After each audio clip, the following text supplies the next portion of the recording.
guys? It is your boy, the American F1 fan, Eric Ringle here, and it is race preview time as we are getting ready for the Imola Grand Prix to take place this weekend, and it is going to be the debut of the sprint races for qualification. And I, for one, I've tried to get excited about the sprint qualification races, and they've tried to spice them up a little bit more this year with the fact that they're going to add more points. So the winner of the sprint qualification race is going to get 8 points, and it's going to be a sliding scale down from there. Which I just don't like the fact that the sprint races are going to have an effect on what's going to happen within the World Drivers' Championship. I kind of like the 3-2-1 system last year, but I think they may be even going a little bit too far here in introducing 8 points to the winner of the sprint qualification race. Well, we've seen through the first couple races of the season so far that, the Ferraris, the Red Bulls, are pretty much top of the class. And, there's a chance that you're giving Ferrari, or if you have more reliability issues from Red Bull, you're giving Ferrari even more of a space for Charles Leclerc over Max Verstappen. So I'm interested to see how the sprint qualifications will go this time around, because last year we saw that they actually worked halfway decently at times. You saw the great drive in Brazil last year from Lewis Hamilton, where he started in last place and made up basically 15 positions in just 24 laps. So I just wish they would have not added so many points here and maybe kept it on a 3-2-1 system, something along those lines to make it a little bit more exciting, whereas now basically top 8 is getting points, and potentially if you have reliability issues in a half race distance sprint race here, you're really starting to put teams behind the 8 ball.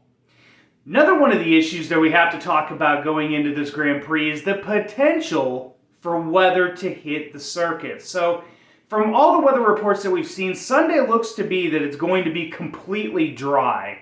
But obviously at Imola, even if rain gets in the general vicinity of the track, it could potentially move over the track and cause cause some chaos. And on Friday, you're going to have practice 1, and then you're going to have the sprint race qualifications, which is basically just your simple, like you would do your normal qualifying on Saturday. You're going to have that now on Friday, and that's going to set the field for the sprint race on Saturday.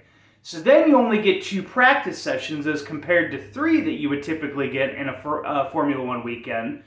So this doesn't allow all the teams to gather as much data as they would typically gather, and to basically get their setups as basically right at the point where they want them going into the Grand Prix. So with this rain that's going to potentially hit on Friday, that could really, really shake up the qualifications on Friday. And we could see people at the front of the field, and that we don't typically see there. Plus, this is going to be the first time with the new Formula One regulations and the new cars in effect. This is going to be our first opportunity to potentially see how these cars will race in the wet.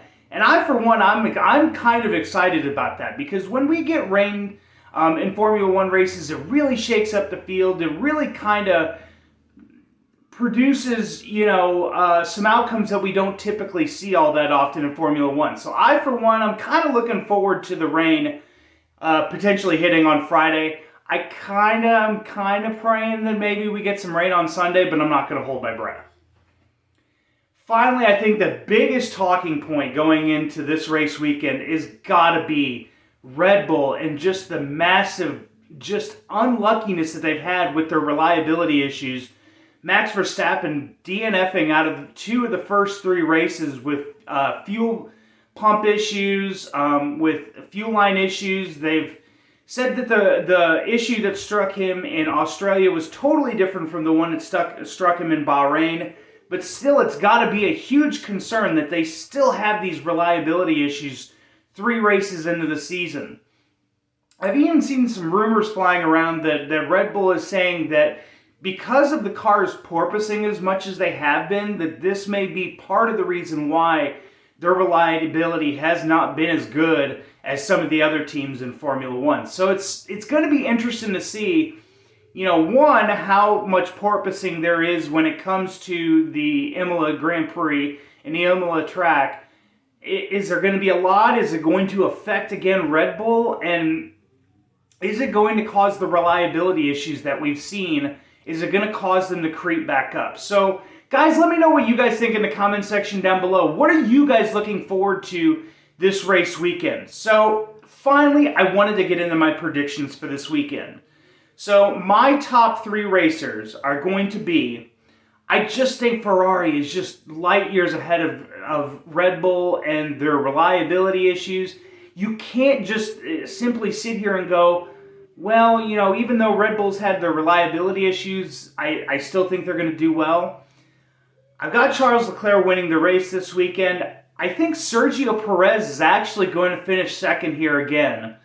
And then I think Max Verstappen is going to finish third. I think the reliability issues are not going to rear their ugly heads like they had in the past. But we're starting to get to a point in the season now. You're only 4 races in, but Sergio Perez has been much, much better than Max Verstappen so far. You're going to start to get to that point where there's going to be such a large point spread between Max and Sergio. You're going to have to start wondering, are we going to make a decision on who we going to push more, who are we going to give team orders to? So you could potentially see that as well here this weekend.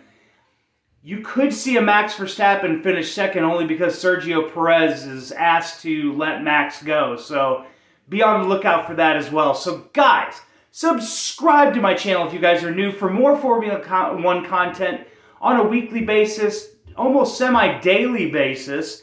As once the race is over in Imola, we'll talk about that in a race recap. We're also going to talk about the sprint qualification race. I'll do a short little video on that, just letting you know my thoughts of the sprint qualification. So guys, subscribe to this channel so you guys get that information. Also, slap a like on this video. It helps me out so much, and it helps the channel out so much. It gets it out to so many more Formula One fans out on YouTube. Guys, like this video. And for the American F1 fan, I'm Eric Ringle, and we will see you later.